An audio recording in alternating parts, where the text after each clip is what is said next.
enough taters, Uncle Jed? Don't hardly look it, Jethro. Well, it peeled pretty near 2 dozen. Better fetch me the peelings. I got a feeling that's where most of the taters is.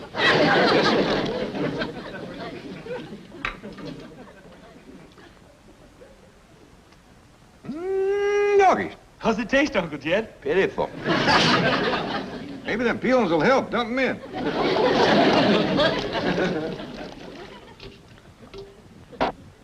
Doggone, it just don't seem right, us doing women's work, whilst Granny sits in front of that TV set all day. Ever since she found out it wasn't a washing machine, she ain't been more than 3 feet away from it. She's like a young'un with a new toy. Like Elly with her new critter. How come she ain't in her doing this cooking? Jethro, I just don't believe Elly was cut out for fixing victuals. Never forget the time she made that gooseberry pie. Ruined our best goose and a whole bucket of berries. You mean she put together? She did, and it was a mess, I'll tell you. I got her and Skipper out looking for stuff to put in this here. Pa, Skipper found some onions. Onions? Hey, they ought to go dandy in here. Go on, Skipper, give them to Pa. Thank you, Skipper. These here Beverly Hills onions ain't got a lot of bite to them. But the tops sure do flour out pretty. Jethro? Wash these and drop them in the pot. Tops and all? Yeah, we need all the flavor we can get. Where'd you find them, Elly? Over to the Drysdales. Did you ask the Drysdales, could you borrow some onions? Oh, yes, sir, Pa. Miss Drysdale says go around to the kitchen door and get some from the cook. But Skipper found some on the way, and we didn't have to bother nobody. Fine and dandy. Well, drop them in the pot, Jethro. Don't just stand there sniffing them. Would you like some more? There's a whole big patch of them. A few more might help, Elly. That stew ain't got too much going for it. Come on, Skipper. Let's go pull up some more onions. How's it going, boy?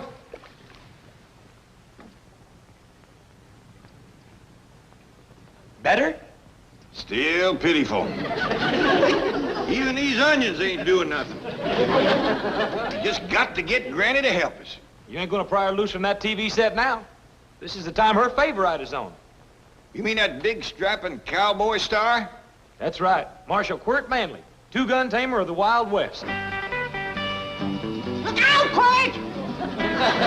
Them rustlers are sneaking up behind you, fixing to shoot you in the back. Look out! Ooh, they got you. Ooh, they got you again.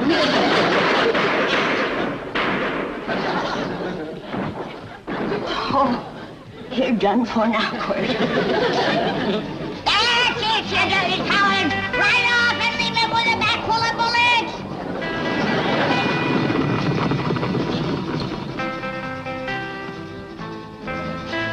Attaboy, Quirt, after him! Get him! Catch him, Quirt! I can tell you where they's headed, Quirt. To town to hide in the saloon. Granny. It won't do you no good to hide in that saloon, you dirty yellow cowards. Quirt will find you. He'll get you. Granny, Shh! Yonder comes Quirt, riding like the wind. That's it. That's where they are. Go get them. It won't do you no good to hide in that saloon. I told Quirt where to look.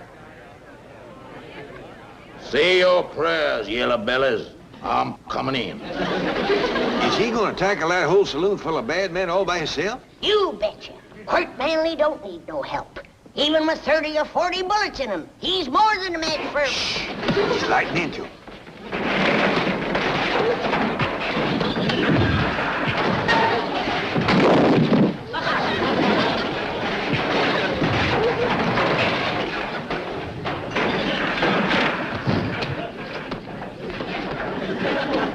See, Jed? I told you he didn't need no help.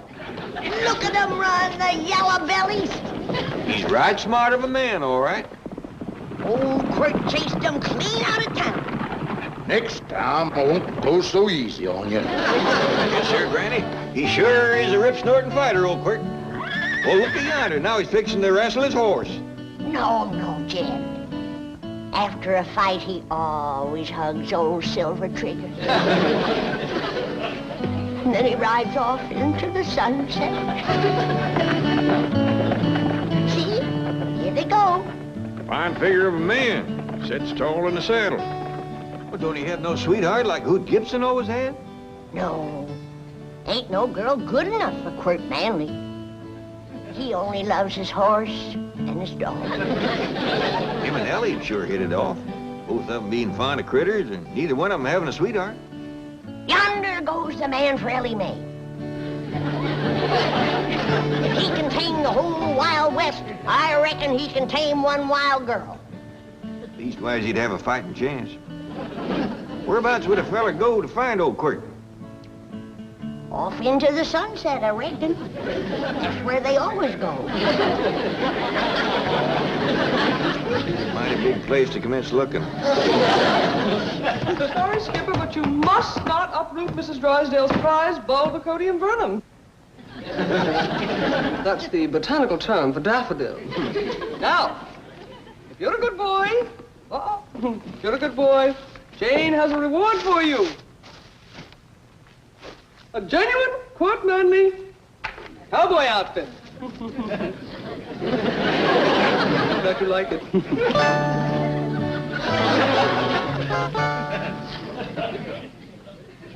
Oh, howdy, Miss Jane. Greetings, Jethro. And how is my strong, handsome, manly hero today? Well, you'll have to ask Granny. She's the one who watches him. Watches who? Quirt Manley. Oh, you thought I was referring to the television star. Oh, I know you're hungry, Skipper. So am I, but this stew ain't nearly ready yet. Stew? Jethro, what are you putting in there? Everything I can lay my hands on. I ain't got no flavor at all. Oh, no, Jethro. Not tea. Oh, you poor dear boy. You need a woman to do this kind of work for you. That's a fact. You can say that again. There happens to be such a woman available. I know, but I don't stand much chance with her. Would you like her to take over right now and prepare you a delicious meal? I sure would. Then drop to your knees, my handsome one, and ask me the question that is in your heart. Please, will you go get Granny? Yes! My answer is Granny! Jethro, get up off that floor and stir the stew. Miss Jane, will you stay and have victuals with us, such as he is? Oh, well, yes, but why not let me do... Hey, Skipper! Come on, Skipper, let's swing through the trees. Elly, what are you doing? We's playing ape. Look here. Elly, no, please, be careful! Sure would like to know where to find that Quirt Manley. Well, if you mean the television star, he lives right here in Beverly Hills. He does? Could we get him to meet up with Elly May? I'm sure Mr. Drysdale could arrange it.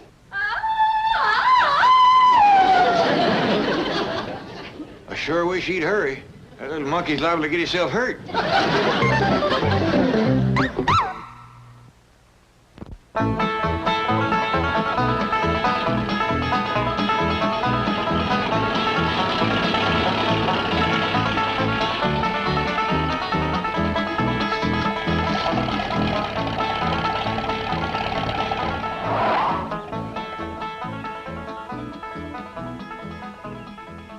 I see you got some victuals. Well, yes, sir, Uncle Jed. Told the fella down at the store about Granny watching TV all day instead of cooking. So he sold me these TV victuals, all packaged up and ready to eat. Well, that's fine. Now, when Quirt Manley gets here, we got something else to offer him besides that pitiful stew. Is Quirt Manley coming here? That's right. Now, I want you to get the truck around back so when he rides up here, his horse won't shy at it. Yes, sir. And see your guns clean good. We'll ask him to give us some shooting lessons. But we know how to shoot. Not like that, rascal. Granny says he can drop 7, 8 rustlers with one shot. That ain't all. He's got a couple 6-shooters that shoot all day without reloading. Well, I can't wait to meet that rascal.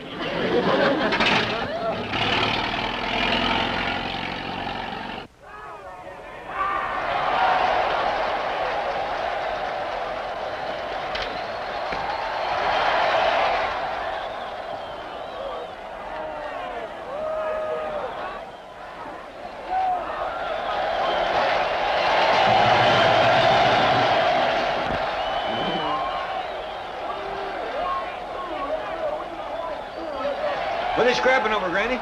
Little leather pouch, no bigger than that. What's in it? I don't know, but there's 22 men tearing each other apart trying to get it. Mighty big crowd sitting there watching them. but not one of them has lifted a finger to stop that terrible fight. That little feller in the striped shirt seems to be trying. Him? He keeps blowing a whistle and hopping around. The minute he turns his back, they line up and go to scrapping again. Granny, Mr. Clampett, Quirt Manley just turned into your driveway. Quirt Manley! Yes, I knew Mr. Drysdale could arrange it. Quirt could whoop the whole bowl full of you. Come on, Granny. Miss Jane, you find Elly Mae and get her into a dress. Yes.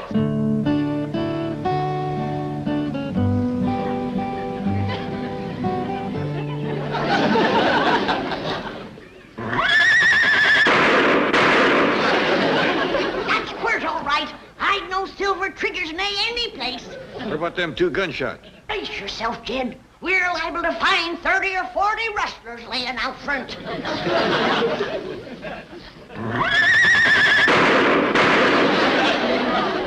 Don't shoot, Quirt. We ain't rustlers. We's friends, Miss Manley. That we is. How come you ain't riding Silver Trigger? Did them dirty rustlers get him? We'll have to find him, but I ain't no Quirt Manley. Kid, there's only one man like him.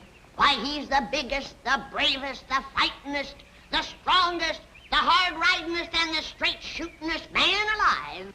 Are you people putting me on? Who said that? Somebody back here? That you spoke, Mr. Manley? Oh, yeah. Well, sure it was. I got a sore throat. Sometimes the voice just sneaks out that way. Well, come on in, Quirt. I'll doctor you. Ain't got the time, ma'am. Ain't got the time. Still, I'll autograph a couple of pictures for you before I go.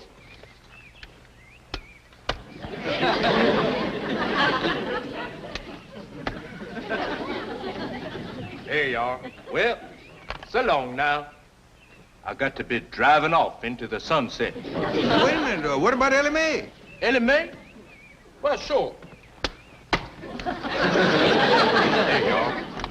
Mr. Clampett, Elly Mae is swinging through the trees with Skipper and refuses to come down. I'll go fetch her down if you can keep Mr. Manley from leaving. Please don't go, Quirt. Well, sorry, ma'am, but gotta hit the trail. Well, so long, y'all. Hold on there, Mr. Manley. My boss, Mr. Drysdale, has been speaking with your boss, the sponsor, and he wants you to stay here and meet Elly Mae. Oh, well, in that case, I reckon I could spare a couple of moments. Bless you, Quirt. Oh, bless you, Quirt. Elly Mae is the wildest young'un that ever come down from the hills. But if there's one man alive who can tame her, it's big Quirt Manley. Well, thank you, ma'am. Thank you. I wish I was 10 years younger. I tell you right now, I'd give that Elly Mae a run for her money. I always was partial to tall men.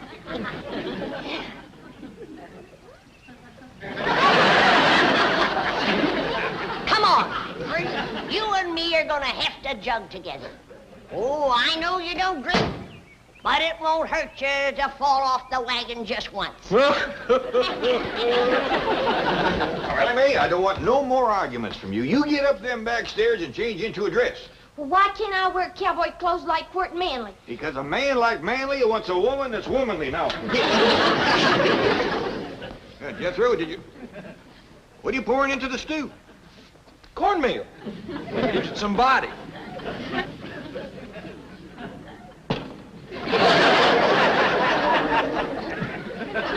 Now, you sit down and make yourself to home while I run upstairs and fetch Elly Mae. If you want to see a real rip-snorting fight, turn on the TV. There's 22 fellers are having a real knockdown and drag-out. Of course, you could whoop them with one hand.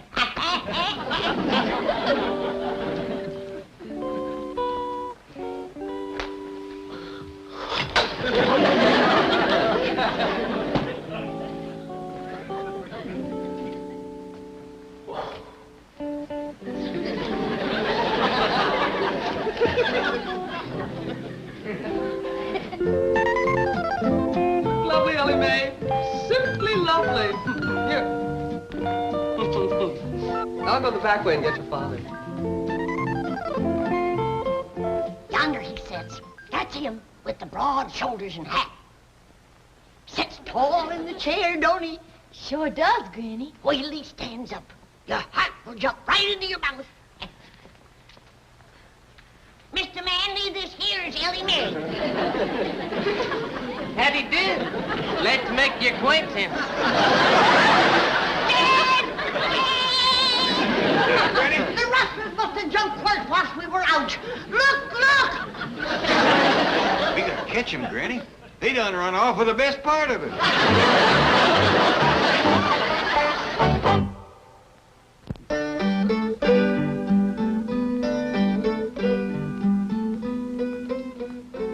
Granny, I know you've had a cruel blow seeing your hero come apart like that right in front of your eyes, but you can't drown your sorrows in a jug. I don't take more than a thimbleful, and you know it. Now, don't fly off at me. By the way, where is your drinking thimble? Right here. Granny, how about we all take a nice ride in the truck? A little fresh air might do you some good after a thimbleful of that rheumatism medicine. I ain't had none of it yet. I don't want to lighten the jug. How come? 'Cause when I find that Quirt Manley, I'm gonna throw it at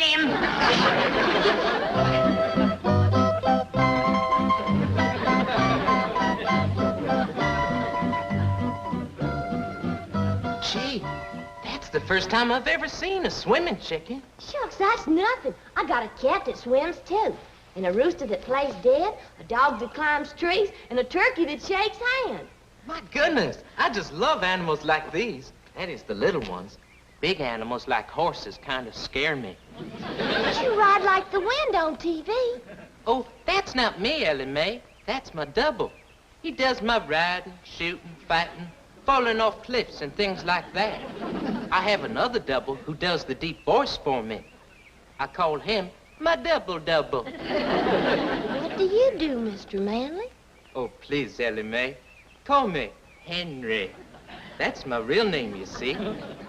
I'm only on the show because my father's the sponsor. They just use me for close-ups. They say I have a sincere face. Got a nice face. I like it. Oh, thank you, Elly May. I like your face, too. And now that I come to think of it, I like the rest of you. Did you notice that rhymed? Yeah. Well, that's what I really like to do. Make up poems for girls like you. Well, there goes another one right there. They just pop out of me at times. Would you like me to make up a poem about a raccoon? I sure would, and Elmer would, too. Very well. I like the raccoon because he is so filled with goodness and generosity. Well, look how he gives us his skins for use on our garments and other apparel. In addition, raccoons act natural and don't put on airs, as do skunks and old turnips. You're up, Granny. Someone here to see you. Well, I don't want to see him. He reminds me of Quirt Manley. Oh, he's a heap more of a man. Handles a gun a heap better, too. He's the one that ought to be on TV.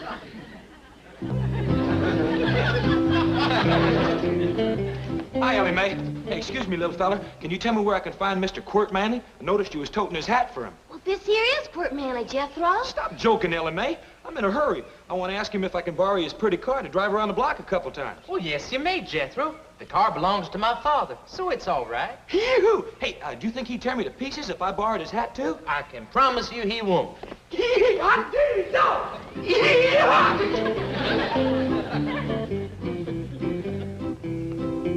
Mr. Manley, could I have a word with you, please?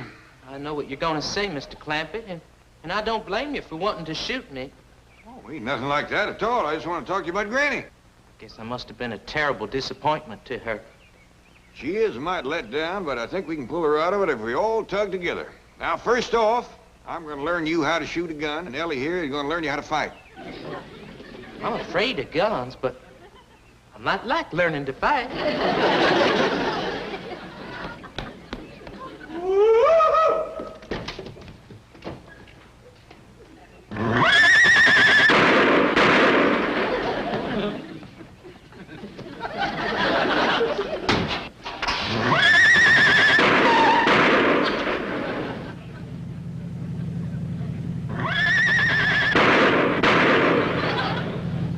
hadn't ought to jumped in the car like that, especially with me going pretty near 30 miles an hour. I'd do anything to sit next to Court Manley. But my name ain't Quirt Manley. Don't think you can fool me. I've seen you on television. And I've dreamed of the day when I could get close enough to throw my arms around you and kiss you. My darling Court. But honest, ma'am, my name is... Your name is what? My name is Kurt Manley. Don't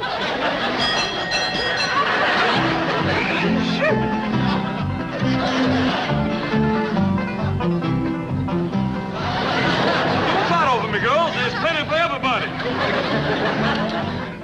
I tell you, Granny, that little feller is a crack shot.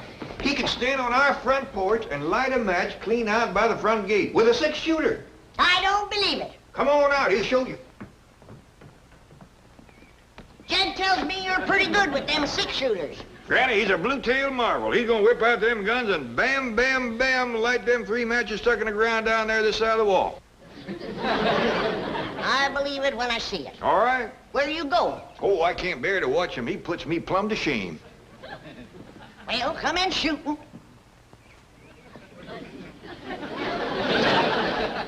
You count to 3, and I'll draw and fire. 1, 2, 3.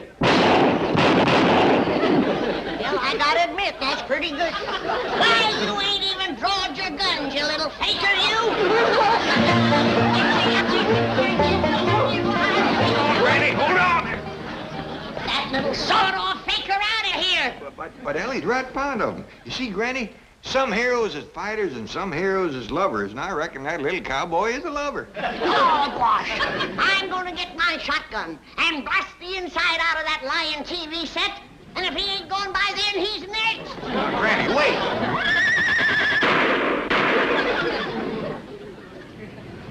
Hey, look at there! Look at what I got! Get through. Where'd you get all these girls? Well, they think I'm a rich TV star. Say, if you girls cotton the money, I'll show you how you can divide up that whole roll. He's a little cowboy inside there. All you gotta do is go in there and make a big fuss over him and take on about how cute he is. Will you do it? Sure. There you go. Where are we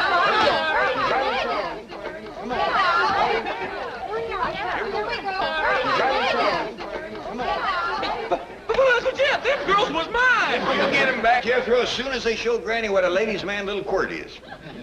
The house is swarming with girls. Yeah, and you see who he's all crazy about? You betcha. He's a real star, that little feller.